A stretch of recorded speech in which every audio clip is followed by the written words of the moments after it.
Hey, friends, it's your intrepid warrior, David Land, Julie on the Fundraising Leadership Podcast with my good friend and colleague, Margaret Katzcan. Hey, Margaret.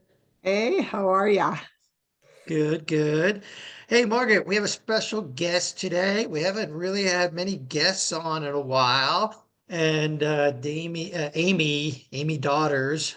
I kind of, I kind of combined her name when I was first saying that. Amy Daughters is here with us. Her publicist reached out to us because she's got a really interesting take on uh, how to develop deep and enduring relationships, and it's using a new tool. It's actually an old tool, but it might be a new tool in the age of AI. It's called, wait for it. Why don't you tell us what it is, Amy?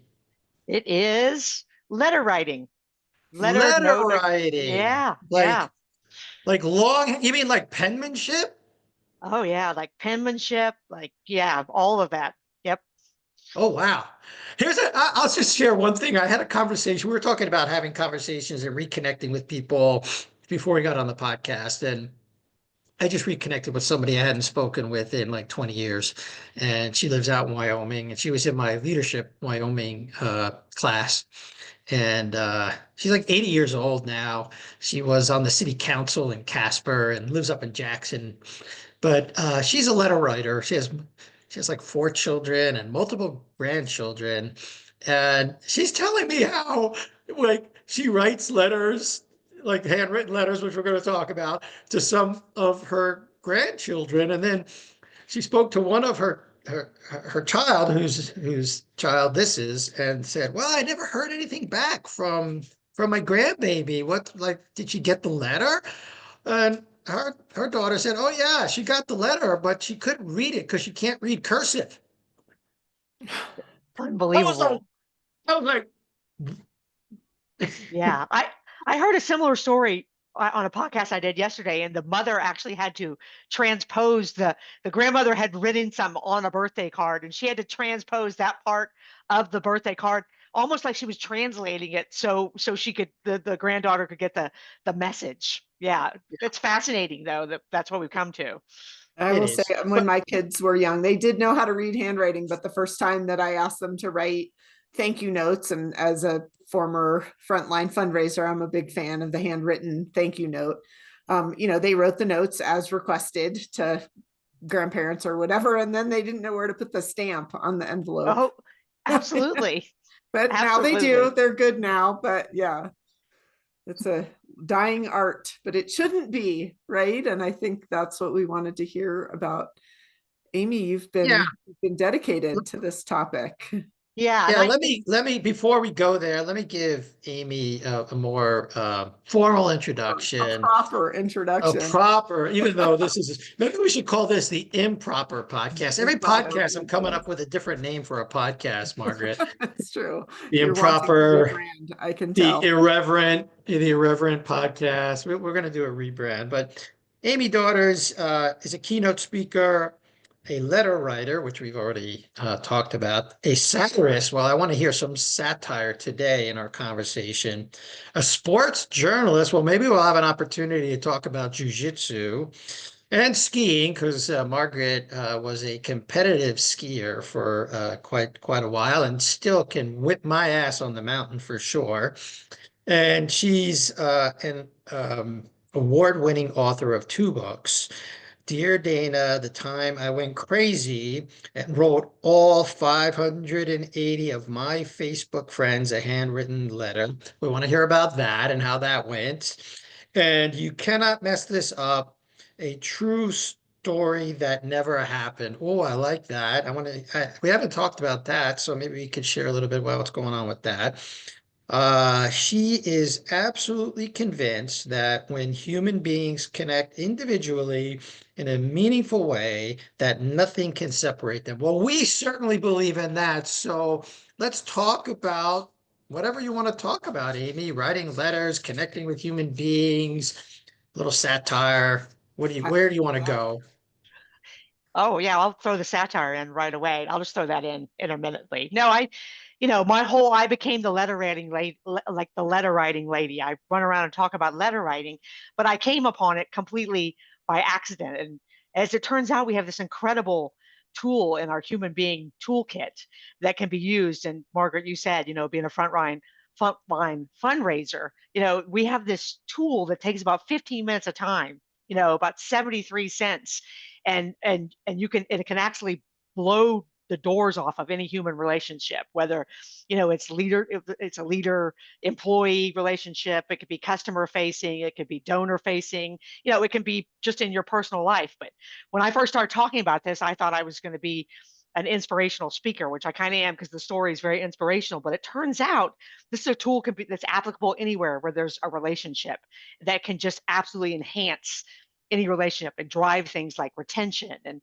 I'm sure donations, and you can pivot it any way you want to, and it's a powerful, powerful tool that we all have.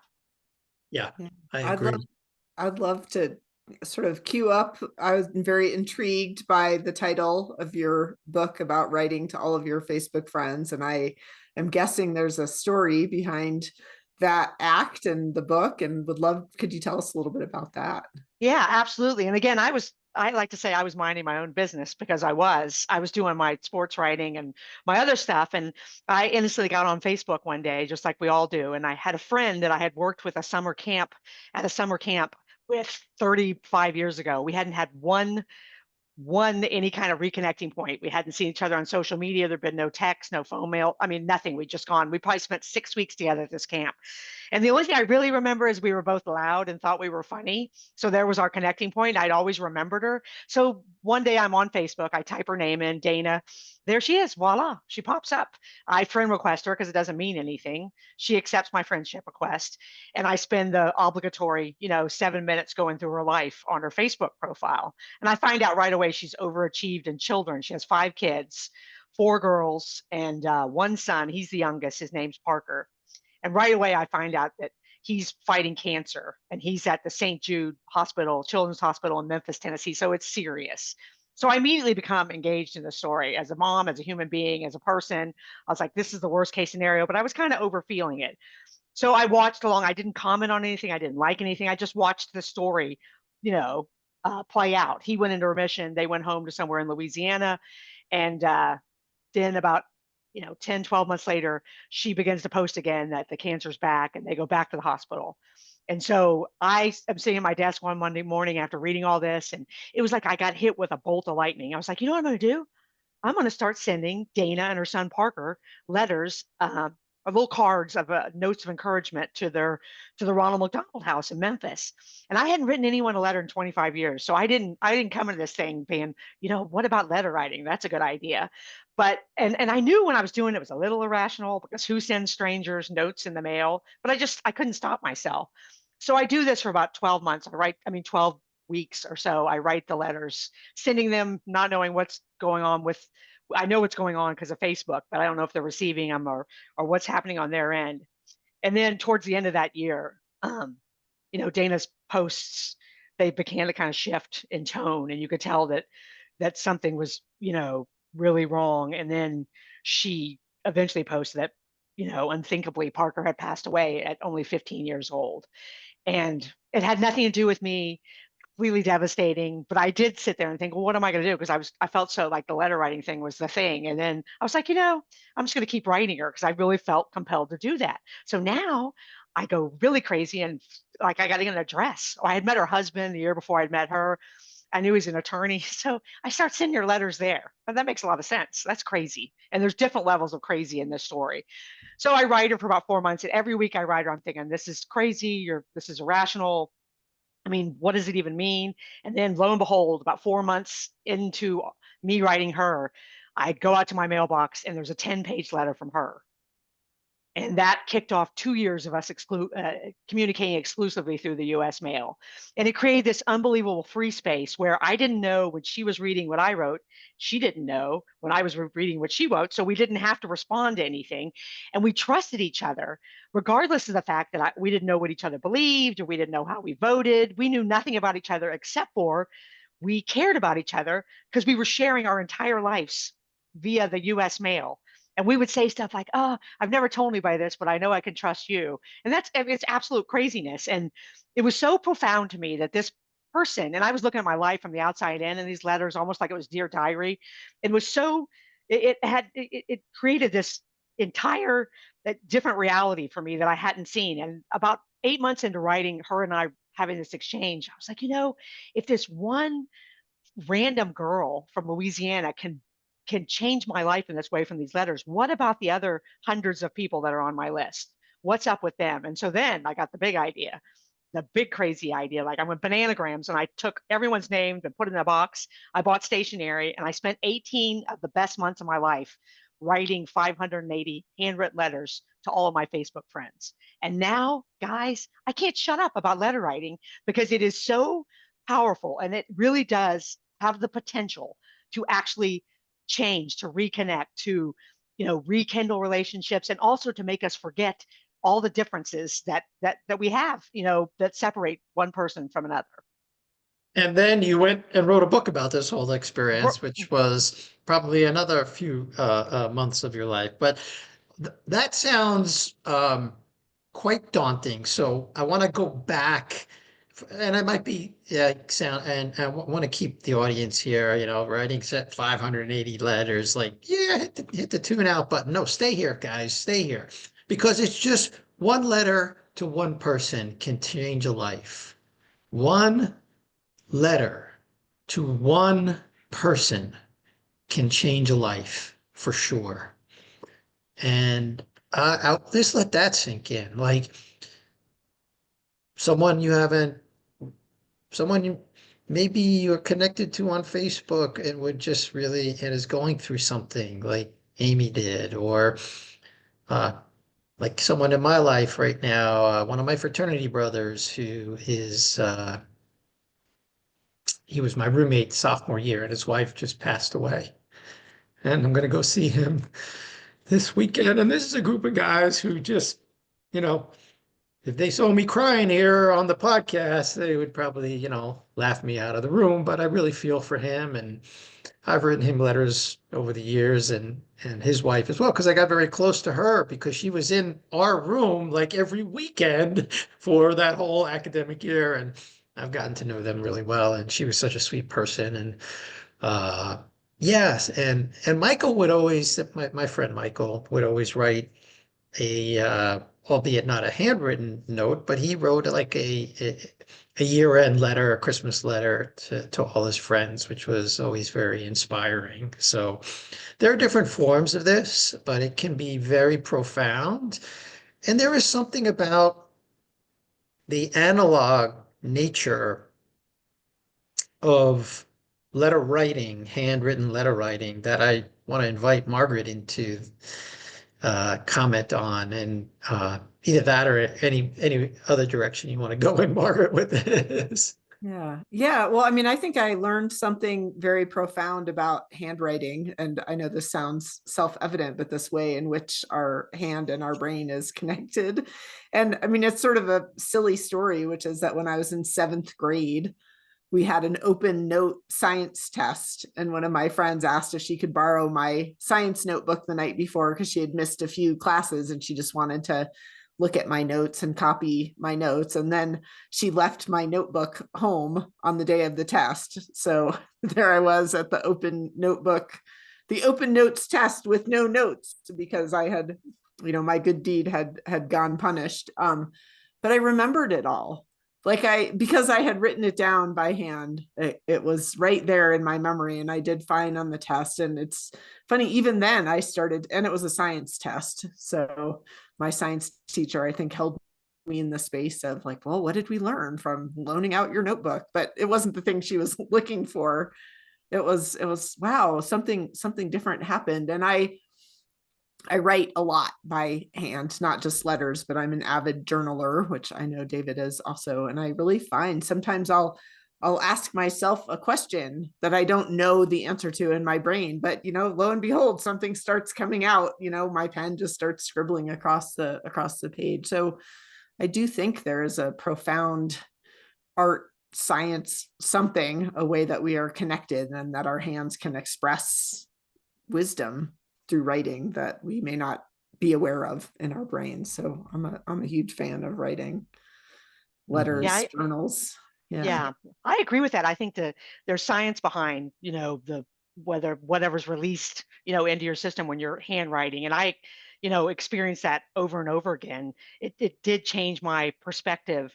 And you become more grateful for people, you feel more connected to them. But the act of handwriting it down, and also to the reader, they knew you took the effort to handwrite it down, and that takes more effort. And even if it's two short sentences, and I agree with something you said, David. The thing about my story is the universe gave me this story with 600 letters to tell, but that's not what it's about. And it's not about writing 600 letters. And that's just a great jump off point to have the conversation. It's one letter to one person. It's two sentences. It's 6 pages. It's whatever your personality is. You do this your way. There's no way to get it wrong. And you can use it in a million different ways. I still get up every morning and pick one person to write a note to, and I do just what you were talking about, David. I see a friend who maybe lost somebody, or had a special birthday, or had a significant achievement. And it's as easy as literally 8 minutes of my time getting a note card out and saying, "Dear Margaret, congratulations on blah, blah, blah. I'm glad we're still connected. Remember you're valued," or whatever. Amy, There's that's it. there's something I'm just thinking. A good friend of mine just lost his father about 2 weeks ago. And I'm thinking about this evolution, which is worth exploring, and that, this is a person who I love dearly, and, in another era would have written a handwritten letter, and still could and can, but like we've just been texting and talking on the phone, and like Right. this migration, because he's somebody that I talk to regularly, that the phones come out instead of the pen. And Right. it's hard to fight that. I mean, I'm just sitting here thinking like, I never sent him a note, which I send a lot of notes also, as you do, maybe not with the same discipline, but it's funny how that relationship sort of almost left the note writing space into the like regular texting and talking space, and Right. how I have those people too, and I try just because of the story, and just because, and also the other thing is, the way it makes me feel. I can remember every day that for everything that's going on, there's one good thing that gets put out into the world, that I can be a part of. And the best version, the absolute best version of myself was those 18 months that I wrote the letters, because I was a different person when I was looking at everyone individually and taking time to deliberately reach. And I didn't intend to go on some meaningful journey like with a unicorn with rainbows shooting out of my butt somewhere. I had this plan, and I journaled through the whole thing, and I was going to try to accomplish it. And it turned out I will never be the same person that I was before, because it was just so. Mm. It was it, transformative. Yeah, I could see that. Great word. And Right. just like a practical question that's on my mind. Like, how do you get the mailing addresses for 580 Facebook? Like, there must have been some sleuthing involved, or some requesting, because you've got me um, motivated to do more of this. And with people, I interact with a lot of people on LinkedIn, and I might like to send them, instead of like an acknowledgement over the chat box, a nice letter. So how do you find people these days? Yeah, and then I didn't. Again, I walked into this not intentionally. So I'm a numbers girl. So I had about 40% of the addresses already of these people. The next step is obviously reaching out to a mutual friend who may have the address on the Christmas card list. And then the next level for me was, if I knew where you worked, that's an easy, non-intrusive way to send a Oh, nice little note, like especially school teachers, super easy. Or if on LinkedIn, where, now that we're all working, so many people work from home, it makes it more complicated. But there's a lot of, you could send it to wherever their business mailing address is. And then my last resort, and I like the whole surprise thing at the beginning of the letter writing project, I would just direct message them, ask them for their address. And that to me was almost more awkward than writing the letter. But, and I realized when I was doing it, it's a big ask. Like, can I please have your physical address? And I these would, days, right. And these I would days, say in the like, message, I'm old enough to remember the phone book. right, Okay. And like, at least in whatever, like the 5 boroughs of New York City, you could find somebody's address if they had a phone number. It was like, Right. okay, there they are. Right? It was their name, their address, and their phone number. So those days are kind of gone. And Or with all yeah, the privacy concerns and I think if you know somebody reasonably well, that's not such a big request. But if it's a more distant contact, people are very, very cautious, rightfully so these days. So I understand that. Something right. else, but you gave some good tips. I like the if they even deliver mail to corporate addresses anymore. I don't know. I might try that a little bit. Um, but there's something else that you and Margaret mentioned about the handwriting exercise. Um, like both of you, I journal. It's a practice I started maybe about 13, 14 years ago when I was leading a fundraising team at Princeton. I had already gotten into a lot of handwritten letters from all my years of doing fundraising. And so I read Julia Cameron's book, The Artist's Way, where she recommends this daily practice of morning pages, which I do recommend to everyone in the audience. You could just look up morning pages. She'll give you, there's a little blurb on what this practice is all about. If you've gotten out of the habit of of writing handwritten things at all, uh, and you're interested in taking some of this on, that would be a good place to start. But what I have discovered, Margaret and Amy, is, and especially Margaret knows I like post 3 days a week on LinkedIn. Most of those posts come either late in the afternoon or right in the morning, and I'm posting at 6 a.m. on deadline. And you're both journalists, and so like, okay, you got to get this piece written, edited, and out the door by the deadline. And so I've kind of gotten into that practice also. And but the many of them emerge with just what the idea comes to me, and then I just start writing it out longhand in my journal. And then I transcribe that, to my other fingers on the keyboard. I edit it and I send it out. And that process can sometimes just take 15 minutes, you know? It just comes out. It's like it's like diarrhea, it just comes out sometimes. Yeah, no, for sure. And I think, for me, a lot of the ideas I come up with writing, I have notebooks all over the place, and I'm always writing, writing everything out. And that's when the idea comes. Usually, that's when you get to whatever it is you were trying to get to, and it absolutely releases something in, within you for sure. Yeah. Yeah. Amy, what, like, who did you hear back from? And I'm not specifically, but what did you Right. set in motion Oh, it for? was I couldn't even keep up with the amount of the response rate was about 75%. And that counted anyway. Like if I saw you at the supermarket and you said thanks for the letter, or if you hand wrote me a letter, by and large, people wanted to respond in kind. They Right. thought it was so different, and it was shocking in 2017 to get a letter in your mailbox. And the other thing people would ask me when I did ask for an address, they wanted to know what I wanted because they wanted to know what the hook was. Like, what are you going to try to sell me? Because that's the world we're in, and that's great. People couldn't believe that there wasn't a hook. Like it was just going to be a letter. And then, they took the amount of effort and time it took on your part, and it made them feel like they mattered.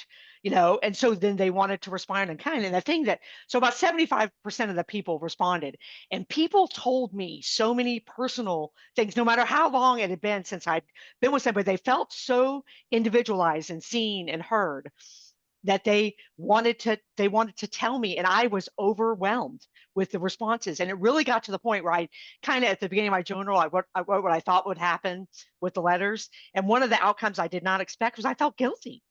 I'd opened 580 doors. Like, you can't do that, and you can't keep up with that. But I realized if I could just respond and then their people took care of them, that we'd be fine. But people told me so many personal details. But that's just a credit to how powerful letter writing is, or card writing or note writing, as opposed to how great a letter writer Amy Daughters is. We all have this Yeah. tool. What changed for you as you put this out into the planet? I think that, the number one thing is and it's in my bio. I just don't, I feel like nothing can separate us when we connect with somebody in a deliberate way like that, because I wrote a lot of letters during the 2016 presidential election cycle. When you write somebody, they're not standing on the same side of the big abyss we're supposed to stand on now, and I realized when I reached out to them and then kind of put them in order in my life, like here's where I met them. I went and looked at their life and what they did, and losses, struggles, accomplishments, and then realized that these were people that meant something, that whether I'd spent 10 minutes with them or 10 years doing regular life together, that they fit into my life somehow. And so when I expressed that to them and then they replied to me, I realized, you know what? I don't care so much about how you voted. It matters, but it cannot tell, it does not prevent us from connecting with other people and learning from them. And so now I look, especially at those 580 people, differently because I feel connected to them. I don't. Yeah, I want to put an accent on the connection piece and bring this back. Something just came up as you were talking about this. There's something there's something very primitive in the uh the pen to paper, the kinesthetic part of that. Like I think about any kind of crafting, sculpting, metalworking, woodworking with our hands. This is again analogous to writing in my crazy way of thinking. And I've done sculpting and woodworking and metalworking with my hands and house building and wiring and plumbing and all this stuff, which we're getting farther and farther away from. Building fires, again, a very primitive thing you do with your hands. There is something very intimate, which means like a close relationship, connectedness, when you take the time to actually do something physical. It's almost like touching someone with a letter. There's like almost a physical touch to it. I have to say, I've never thought about it quite this way. Well, and you're absolutely 100% correct, because think about the intimacy is I'm holding in my hand something that Margaret held in her hand that was intended Mm, just for me. mm, And then you add the fact in that our personality is in our handwriting. That's an element we've lost. And so I'm holding this letter for Margaret, and she meant it just for me. And then she's expressing herself with her handwriting. And what's even better? She's not going to go start the letter over again, over and over again until she gets it perfect. Like you said, like when you're woodworking or something, it's not going to be perfect. You see the little chisel marks, and I can see her crossouts, and she can see my bad spelling, and appreciate it. But I'm saying that we're putting a more vulnerable part of ourselves out, and in this world, in the climate we're in right now, that is so refreshing and beautiful and meaningful beyond all the words. mm. Yeah. David, do you feel like there's one letter that comes to mind where you've written a letter that's had a profound impact on the relationship? Recently, no, but I will share that um, in one of my recent moves here in Florida, I have this expression, uh, life in a box. And, I carried around like a box from all my moves. Like there was a box in my bedroom in my parents' house. And when I uh, held on to that box till I got out of graduate school, and they said, "Here's your box of stuff," my elder sister kept a whole bunch of her stuff in their house for like 30 years. That was not me. Like there was like, here's your box. And by the way, we're going to be using that closet from this point forward. So Box. Yeah. yeah, here's your box. See you later. And so life in a box. And and that's I had some of my keepsakes in this one small box, and I haven't really looked in that box. Again, this is looking, touching, feeling, something physical, not scanned in a digital form. These are physical things. Um, Until one of our moves here in Florida, when we moved from our house out to the beach, and we've subsequently moved again, as many of you know, off the beach. But um, I went through that box because we're constantly downsizing. Lillian and I are kind of minimalists, and when it comes to stuff, and uh, lo and behold, I find some letters in there.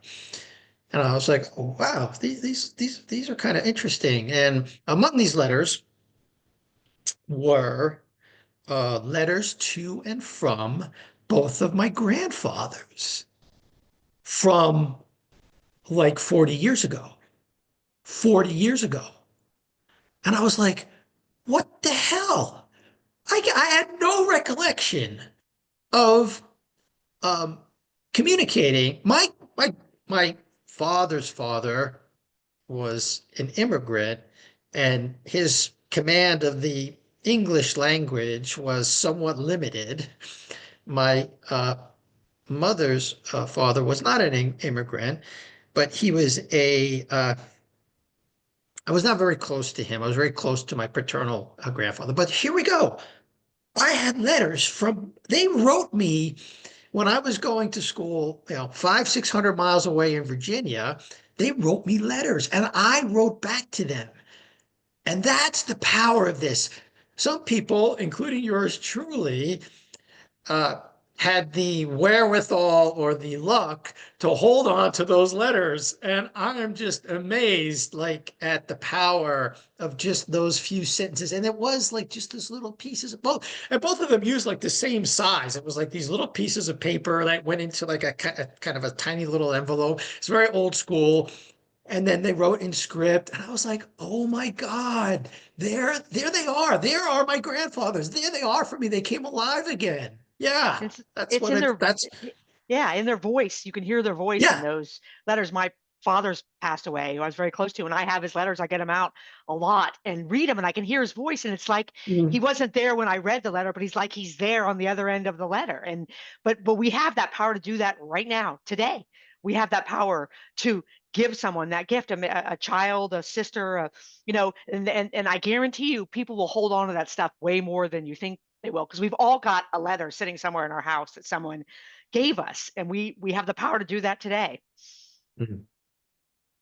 Yeah, and just in sharing those stories, you have the power to create a memory in your letter writing with someone else, and touch them in a meaningful way, as you said in the opening to the podcast here. Yeah, that they will appreciate, even if they never respond to you, and that letter may go in a file in a box somewhere and show up 40 years later, and they'll be like, "Oh my God, I can't believe Amy. I remember her. She wrote me Yeah, this letter. I wonder if she's still alive. Let me go find out."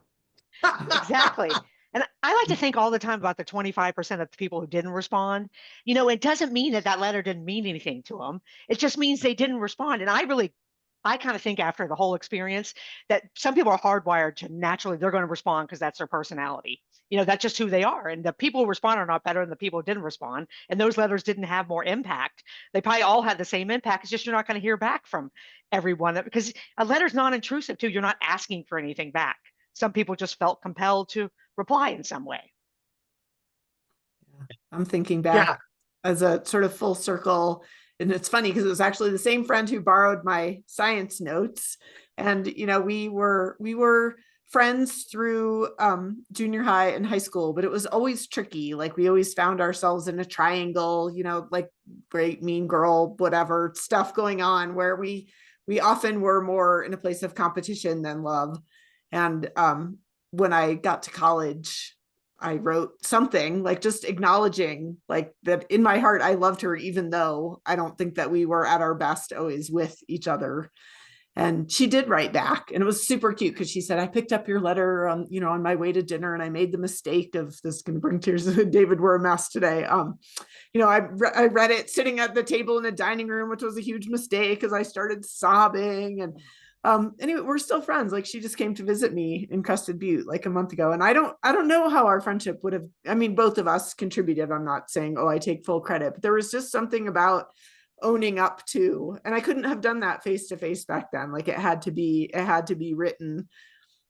And, you know, I And it, believe that what I wrote and then how she responded kept us in a friendship that still endures, you know, decades and decades later. So it is it's a profound invitation.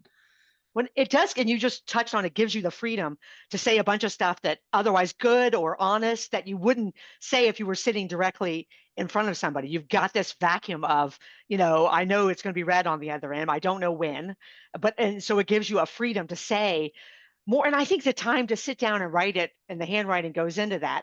It's like what we talked about, making handwritten notes. You're going to communicate it on a different level in a handwritten letter or note than you are texting or speaking, or you're going to say something different than you would have otherwise. Question for you guys now. Something else is coming up for me, and I want your opinion.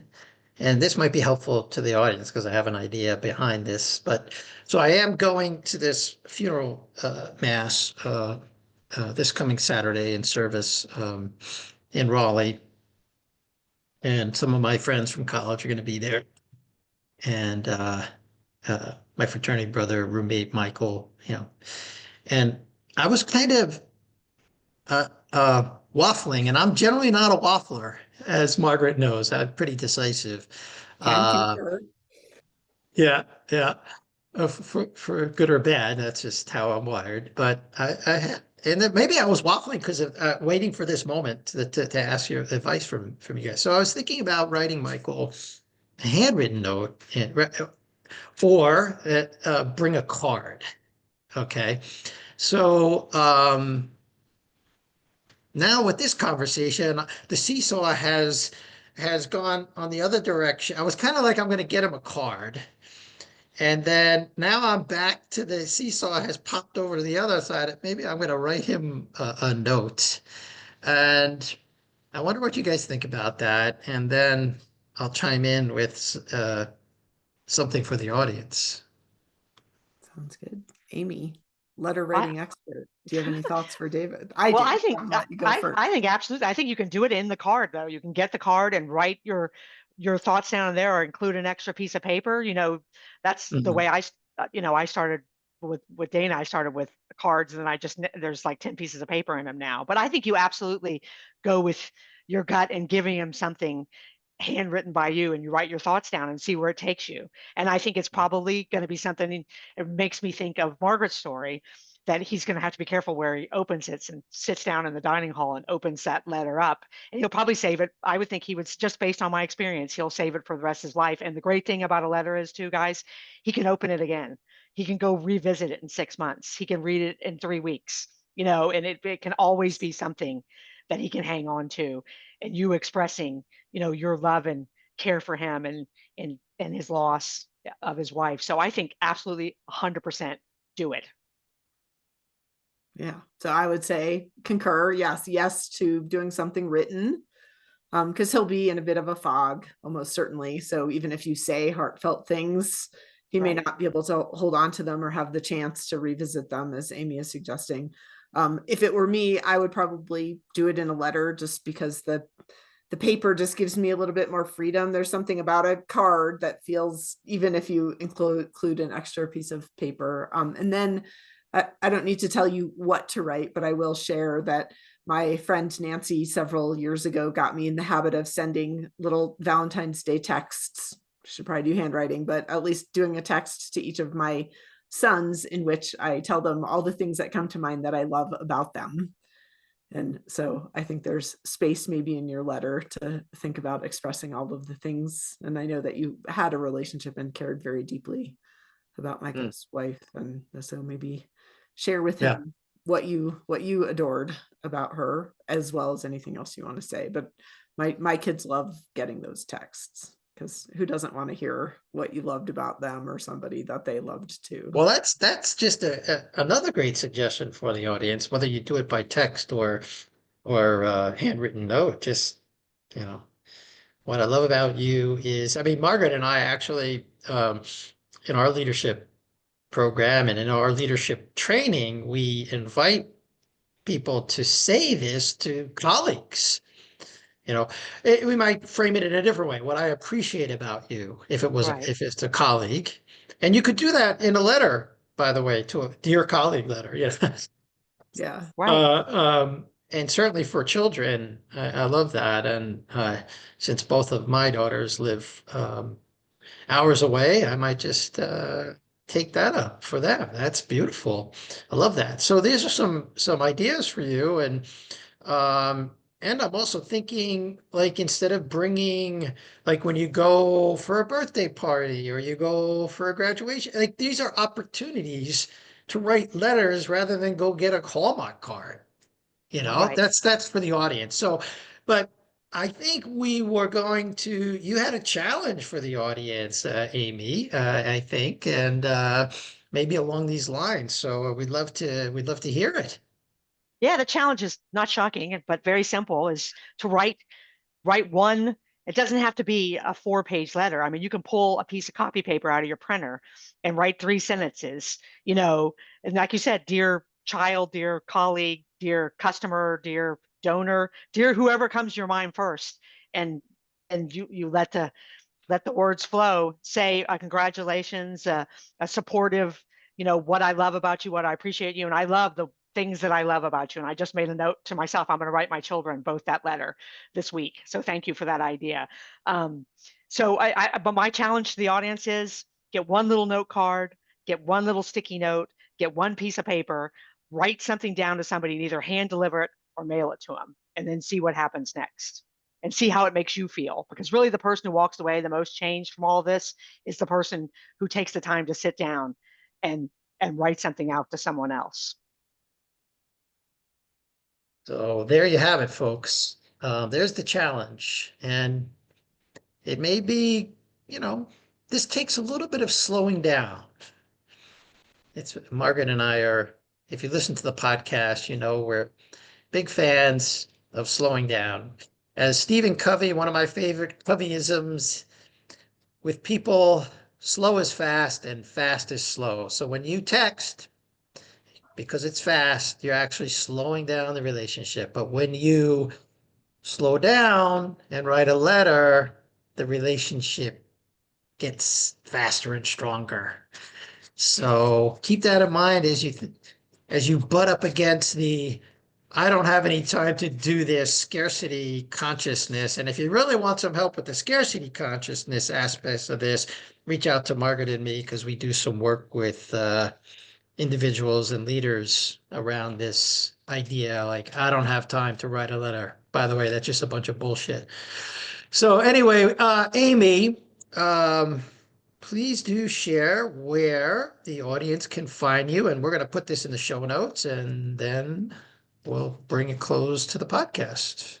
Right. If you go to amydaughters.com, everything is there. And also my mailing address. So if you would like to write me a letter, maybe you want to write me a letter, I will 100% write you back. And I look forward to you being in my mailbox. But that's where you can find me. Beautiful. Anything more, Margaret? Or you want to, any final words from the writer?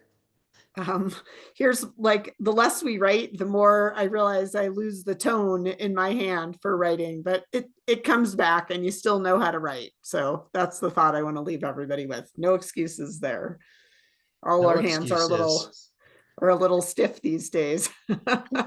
There we go. We're doing finger exercises here, if just to keep those fingers moving. Yes. And I want Well, to say thank you to Amy for your inspiring story too. What a fun book and yeah. story And where for can they us. find the book? I'm assuming they can find it on Amazon. Yeah, Yeah. any place fine books are sold. I was told to say that.